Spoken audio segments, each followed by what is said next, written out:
Hello everyone, this is Defense Politics Asia. Um, Summary for the day of 39 and 40, this which is for 3rd and 4th of April. Current day is actually 5th of April now, and as per this recording, the Ukraine time is 8:14 a.m. So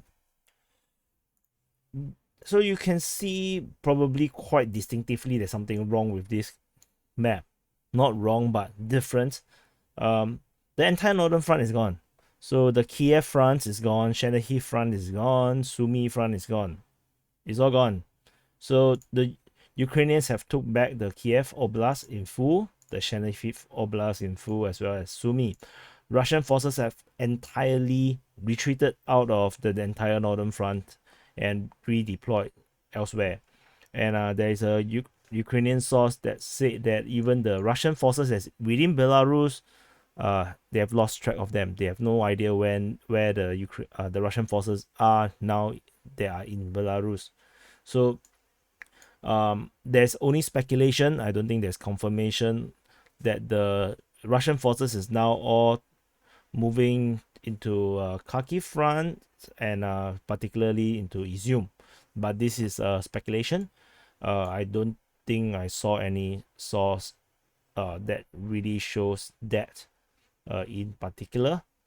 So for the Ukrainians, especially the pro-Ukrainian crowd, especially some of the Twitter accounts that I see, they are really celebrating this like as a big victory. They call this in the one of this very prominent one. I think he's an analyst for the Kiev Independent. He said that 40% of the territory that was held um, by the Russians in the first month of war is liberated by the Ukrainians, and as a result, the phase one is an utter defeat of the Russians, and then now is beginning of the phase two. So uh, if you want to put if we really want to look it that way, then sure. I mean, the Russians basically uh, factually withdrawn from the entire northern front, and the Ukrainians recapture this entire region, which is very huge. If you're talking about this, like 400 kilometers wide, and in terms of depth is around another 200-300 kilometers. So we're talking about like 100,000 over kilometer squares of territory that is liberated by the Ukrainians, and then so they are celebrating this as a major victory. So uh, you can't say it's entirely wrong, because the Russians did indeed enter this entire region with less than enough forces, and they kind of just trap or guard this entire area, this entire front, and now they have left because it's unlikely that they are able to continue to hold for another month given the mobilization effort by the Ukrainians. So that's the most major difference between this day and this day. See, you can see is a huge difference because the entire northern front is gone. So congratulations to the Ukrainians. Now you have more people to feed. And moving on to, let's go for the nothing ones. Mykolaiv front, no news. I have no idea what happened to all these places. Maybe I'll put a little bit more effort to find out what the hell is happening around here. Because my feeling is the Russians have also retreated entirely all the way to Nova Kakhovka as well as Kherson, as this is the only two choke point. Because there's one bridge here and one bridge here, so it's most likely that they will actually hold this bridge front, this as well as here, to protect this entire southern region that the Russians seems to be rather keen to absorb, from my point of view. So the Kherson Oblast, actually, you can see this dotted line here. This is actually the Kherson Oblast. So, and it stretch all the way down to this area to to the north of Crimea. So there's a lot of talk about the Russians want to capture the entire of Kherson and make it a Kherson People's Republic. And if that is the case, then these positions might hold. They might actually hold this position. However, the fall of all these locations, which was previously held by the Russians, has already been recaptured by the Ukrainians, so they don't really have this full border of Kherson now. But of course, the Russians can always fight back. I mean, all they need is move the Sumy forces this amount of distance, and yeah, around 1,500 kilometers. Or of course, they can also do the shortcut, going here and here and here and here and here. Yeah, another 1,200 kilometers. I'm just joking, okay? This is not how they redeploy. But anyway, we will look at this. In terms of Mykolaiv, they are just a target practice now for the Russians. The Russians have been lobbing so many missiles at Mykolaiv that sometimes I get confused. So there are videos coming out, a lot of explosion at night and all sort of things. And no idea about these forces here. Might be they are entirely gone as well. So otherwise, Odessa also got hit by missiles. And the Russians continue to be hitting all the oil depot and ammunition warehouses. They also try to take out some of the SAM sites and stuff. So whatever they say, because we can't verify every single information of all these missile strikes that they do on a daily basis. So moving on to Kharkiv front, there is no news. It seems like the Russians are still largely reorganizing and regrouping their forces, and this regrouping will coincides with the movement of the troops out of the north of Ukraine. So most likely they are now traveling all the way south here to regroup, reorganize into maybe new divisions, or maybe bring in reinforcement from other places to fill up the ranks, because the Russians did indeed take a lot of losses. Of course, the losses is definitely matched by the losses taken by the Ukrainians. So with this regrouping, then they can have a proper push south. Indication seems to be pointing towards a move for Bavinkov, because Russian UAV have been spotted over Bavinkov, and going straight for Sloviansk is just feels like a very risky move, because it's a heavily built up area. It's a city, and taking this city immediately means you get trapped, and then you get a counter attack on the other side. So not sure, of course. I'm just speculating. The Russians definitely know better about themselves than my opinion. So so no news in terms of changes of any front. In terms of fighting wise, I still assume that the Ukrainians are still trying to harass the Russian forces around here, but I have no news about this, because it's not invoked, because all the popularity in terms of the news cycle is all about north, as well as in Bucha. So that's all for the Kharkiv front, and I should actually address a bit about the Bucha.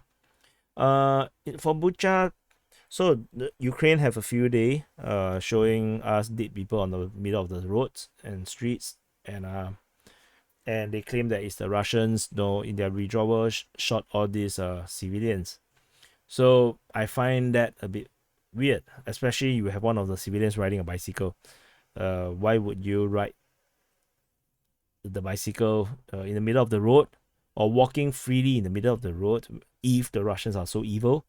I mean, the Russians have been in Bucha for like most of a full month, and they had also been at the age of Bucha, I guess. So I mean, in the nearer front of Bucha, they have been bombarded by artillery from the Ukrainian side endlessly, and so I mean, the Russians have been around for so long, and suddenly, and if you have people riding on their bicycle and walking along the road, that means things might be rather normal, right?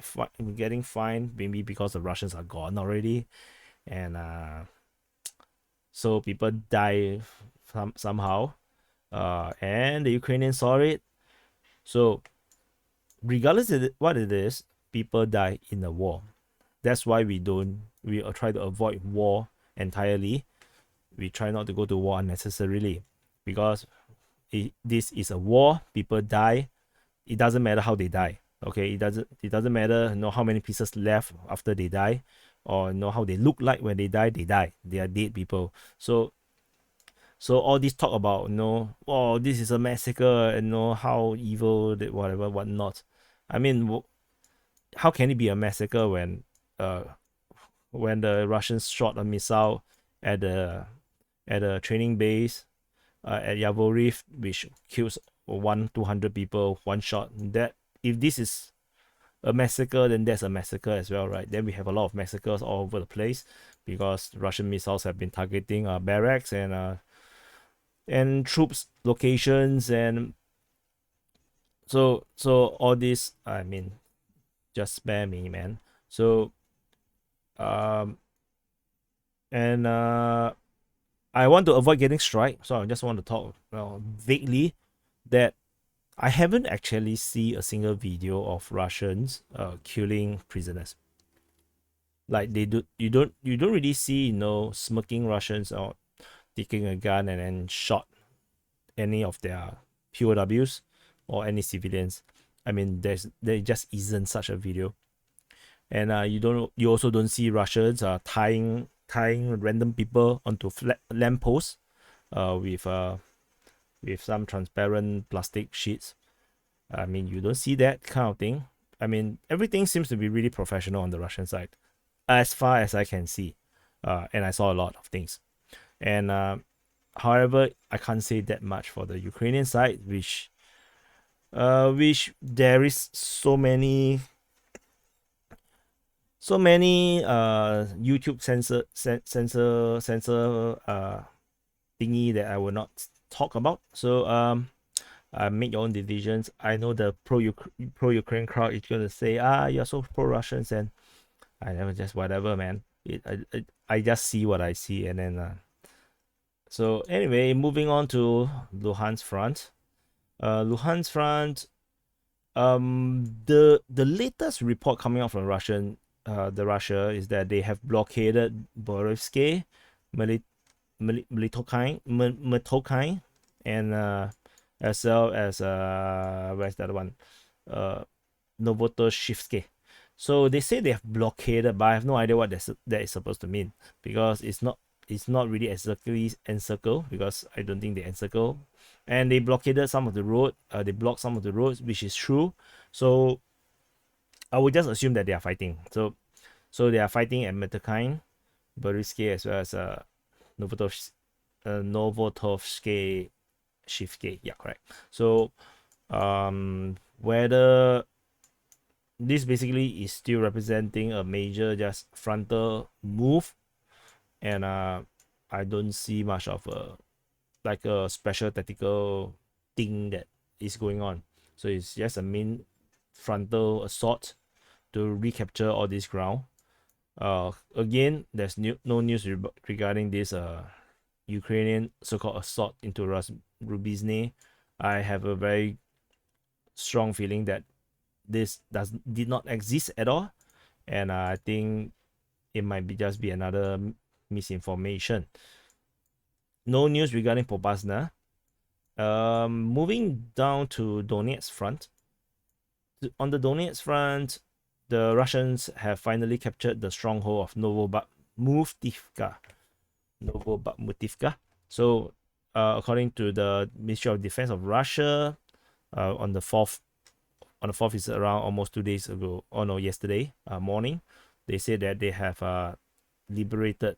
This is the word they use, of the village of Novobakhmutovka, and they say that they have destroyed up to a company of the 25th Airborne Brigade. So a company of a brigade is actually not a lot. A company is not a very big size unit.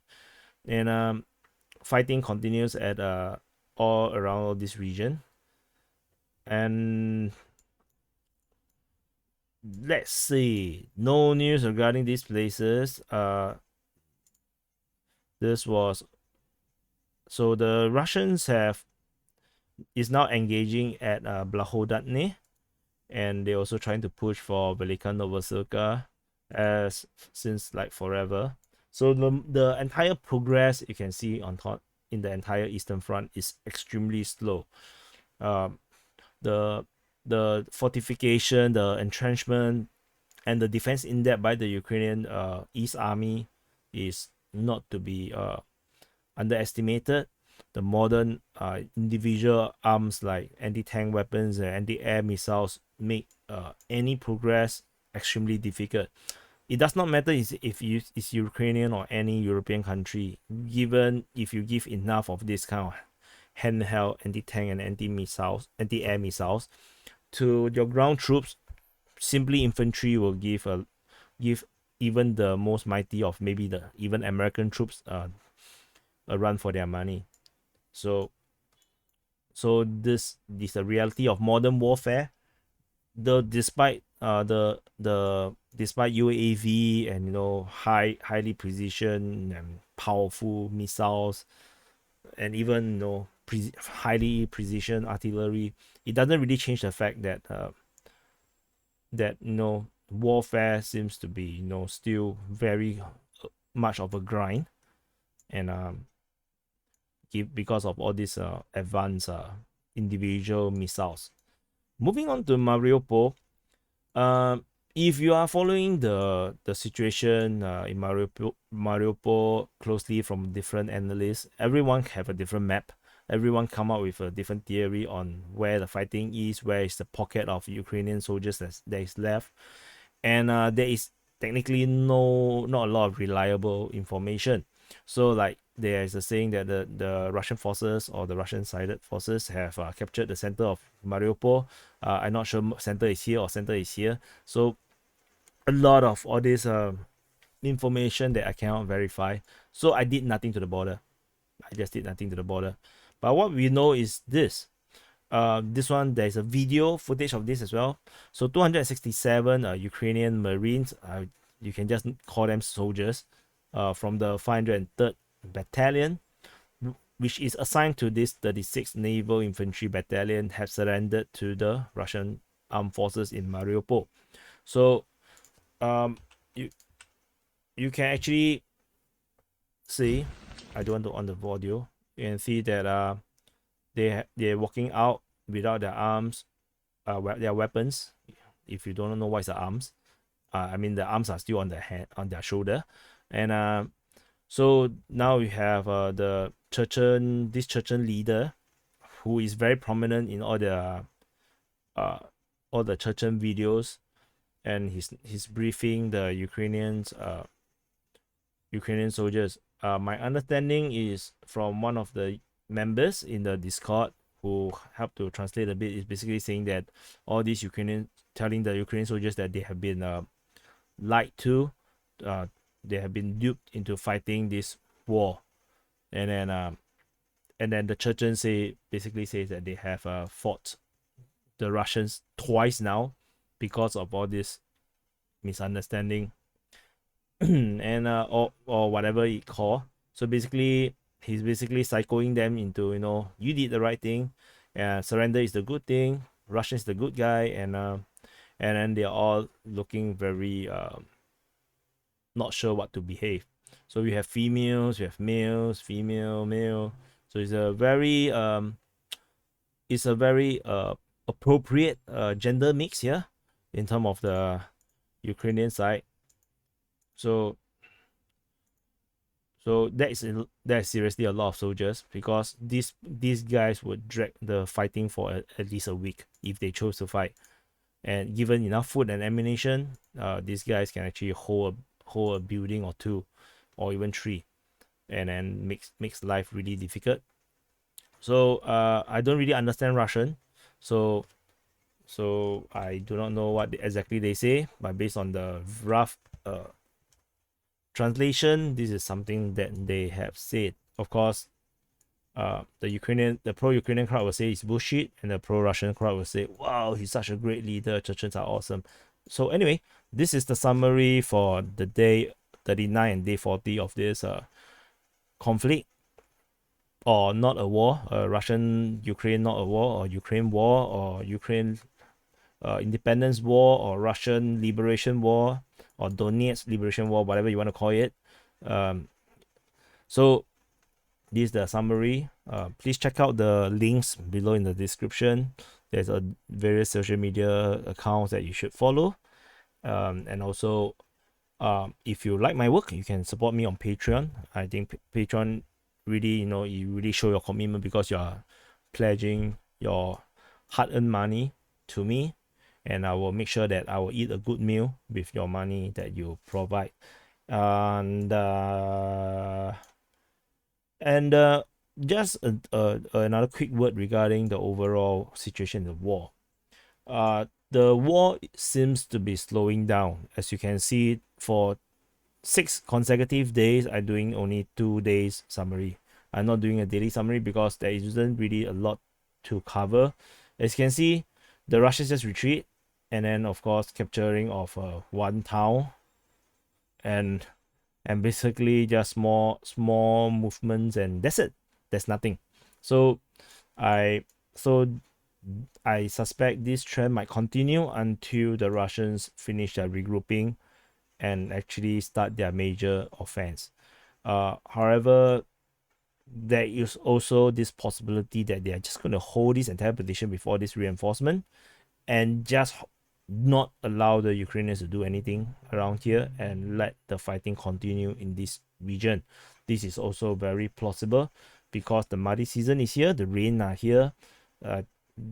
It's going to get more and more difficult for the military vehicles to actually move around in open ground. So we will see what will unfold over the next few days, and meanwhile I will also try to cover some of this spillover effect from this Ukraine war over to the rest of the world. If you haven't saw the video, I recommend you to go and see the Sri Lanka video. I'll link it at this, in this box around here where you can watch after the end of the video. The Sri Lanka is a really weak country in terms of the readiness to handle any crisis, and they are the first to fall due to this fallout from the Ukraine war. So this situation at Sri Lanka, where they ran out of foreign exchange to actually foreign reserve to actually buy essential things, especially diesel and all sort of other things like cooking oil, and this create a massive political crisis now, and it might even turn out into a humanitarian crisis, and Sri Lanka might fall into become a failed state. So very serious thing is happening now, and this thing, I got this suspicion that this might start to replicate to a lot of the rest of the world. So Europe is still very defiant against the Russians, and many of them decided not to take Russian oil, so things Russian gas. So they're gonna have suffer tremendously economically because they're gonna buy marked up gas, and the Americans are allegedly buying fertilizers and gas from Russia in greater amount because they did not sanction themselves to sanction Russia on that. They call these things essential goods, but they force the Europeans to actually do this sanction, or at least encourage them to do this sanction on Russia, killing themselves. And then there's this saying that the Americans will actually sell this Russian gas, on a higher price to the Europeans. I cannot verify this information. I'm just relaying. So on the other hand, you have Lithuania totally decided not to take any Russian gas, and then they also, behaving extremely defiantly against the Russians. And then this is also a good sign of what the Russia feared Ukraine would become, actually, because Lithuania hardly have, they only have a 20,000-30,000 strong army, and and even with the reserve altogether, I don't think they are even 200,000 strong. So, but they are extremely defiant. They make a lot of noise, and you know, the only reason they are able to do it is because they are in NATO. So imagine this, but in a Ukraine side with an extremely decent, strong, numerous army. That will be tremendously dangerous to Russia as well to the rest of the world. Because if they are so confrontational and you try and they make some bad geopolitical mistake or military mistake, and war break out, then the whole of NATO will actually get triggered, and then we have World War III. So Lithuania is it's like a Chihuahua. Chihuahua sometimes they don't really understand that they are very small, and then they just very very fierce to all the other dogs, and it's like some kind of that kind of situation where they are making a lot of noise, and then and it's like the only reason they are doing that is because they are under the umbrella of NATO, and under a normal circumstances where NATO does not exist and every country have to make sure they handle their foreign policy properly, this actually will not happen. So this just some signs. I'm not saying this is wrong. I'm not saying this is a bad thing about Lithuania doing that, but I'm just saying that this is a sign of what is to come. The kind of strong adversarial kind of relationship with Russia is going to be bad. France and I think one more country, I think it's Germany. They have kick out 30 over diplomats each, Russian diplomats, and then brand them persona non grata, and then this is also a continual deterioration of relationship between Russia and Europe, which is no good because the more you go towards a Cold War status, the more likely war can break out, because the less you trade, the less common interest that you have, then the more likely that you actually go to war, which is what happened in Ukraine, because Ukraine have already detached themselves from Russia for 8 years, and there's really nothing much to lose for the Russians to actually invade Ukraine. I think there's also election news that I think Hungary or anything in Serbia, or is it Slovakia? I kind of lost. I know Serbia have an election. I think a pro-Russian one will won it. I think there's another one. I'm not sure it's Slovakia or Hungary. I forgot. So they also have an election, and then the pro-Russian candidate have won. So this is actually good news. Not because I'm being pro-Russia or what, but it's good news because if Russia have no friends, then no friends in Europe, then the chances of a major regional war will be more likely. But because they have some friends, that will make a consideration of war from the NATO or the European side more complicated. So there's more to think about, more to worry about. So they are less likely to want to, trigger a regional war. And similarly for the Russians, they will not, drag all these so-called supporters down to war as well. Because the Russians usually do not do that, at least from my understanding of them. So so we shall see, but at least geopolitically, we always want balance. The more balanced it is, the less likely the war will break out. So the Ukraine is a good example of this imbalance, because NATO is already superior to Russia militarily, and if Ukraine have joined NATO, then Russia will absolutely be on the back foot versus a NATO, and then thus there will be a geopolitical imbalance, which is why this war had to happen from the point of Russia to prevent the ascension of Ukraine into NATO. So all these are just geopolitics.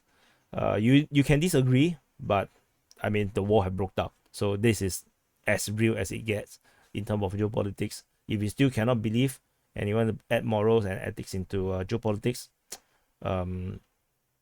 then I will recommend you to read more about the history of United States and what they have done over the past 50 years. So anyway, this is the extended the summary and some additional news that I just want to share. And I will see you in the next update. And if you notice that my voice is kind of getting worse, yeah, I mean 40 days of talking almost daily and sometimes talk extendedly seems to be affecting my voice. Yeah, I'm starting to lose my voice. So hopefully this do not get worse. Maybe I'm going to get some honey or something. And if you're still here, thanks for watching the entire video. I really appreciate it. I sometimes I do rambles a bit, and I still cannot believe so many of you support me so much, and I'm really very appreciative and grateful for your support. And I'll see you in the next update.